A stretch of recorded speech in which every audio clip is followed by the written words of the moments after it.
ট্রাস্টে আসার পর ওখানে অনেকগুলো খাবার বেশি নষ্ট ছিল, যেগুলি নষ্ট ছিল ওগুলি ফেলে দেওয়া হয়েছে এবং তাই ওনাকে লাস্টবারের মতো ওয়ার্নিং দেওয়া হয়েছিল যে এগুলো খাদ্য যাতে আগামী কোনো সময় এসব নষ্ট হওয়ার জন্যই থাকে দোকানে যাতে না রাখে।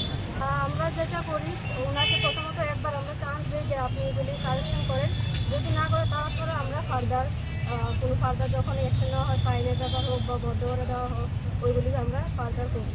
তা আমরা যা যা পেয়েছি ওইগুলো আজকে আমরা ডিসকার্ড করেছি, আর কিছু স্যাম্পল যেগুলি নিয়ে আমাদের সন্দেহ ছিল ওইগুলি থেকে আমরা স্যাম্পল কালেকশন করেছি। ওনার নাম কি? মিষ্টিমুখ ওনার নাম বাদলচন্দ্র সাহা।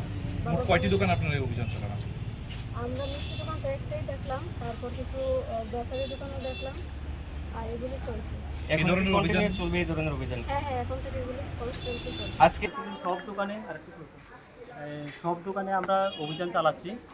যে যে দোকানগুলোতে আমরা এক্সপায়ারি কোনো জিনিস আছে কিনা, কোনো দোকানদার ভেজাল করছে কিনা, সব কিছু দেখাশোনা করছি। কারোর লাইসেন্স এক্সপায়ারি হয়েছে কিনা, কেউ লাইসেন্স না নিয়ে ব্যবসা করছে কিনা, সবগুলোই আমরা তদন্তের আওতার মধ্যে আছে। সব ধরনের ডিপার্টমেন্টই আমাদের একসঙ্গে আছে। এসডিএম স্যার একটা কমিটি করে টিম করে দিয়েছেন, সব দপ্তরে আমাদের সঙ্গে আছে। আমরা এখানে দেখছেন এটা সম্রাট ড্রিঙ্কিং ওয়াটার নিউ টাউন রোডে একটা জলের ফ্যাক্টরি।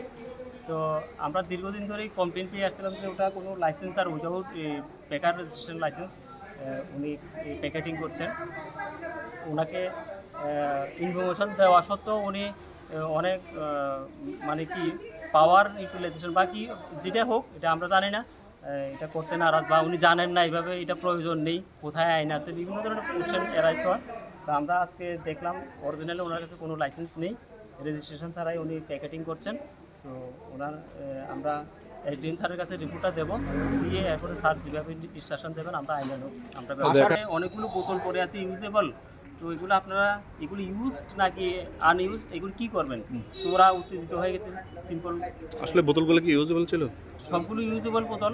এরপরে যখন আমরা ওনাদেরকে জিজ্ঞেস করলাম, পরবর্তী সময় ওনাদের মালিকও এসছেন, জিজ্ঞেস করলাম যে বললো যে না এরা এই বোতলগুলি ওরা সবগুলো একসঙ্গে করে ট্রাকে করে নাকি বিক্রি করবে, একসঙ্গে করে। তো এখানে আমার মাথায় ধরলো না, ওরা ইউজেবল বোতলগুলো প্যাকেট করে কি কেন এখানে, যেখানে জলের মতো জীবনদায়ী একটা যেটা আমাদের জীবন মানে জল, এই জলটা যেখানে প্যাকিং হচ্ছে এখানে তারা ইউজেবল বোতল রাখছে, যেখানে প্যাকিং হচ্ছে ওইখানেই ওরা ইউজেবল বোতলগুলো রাখছে।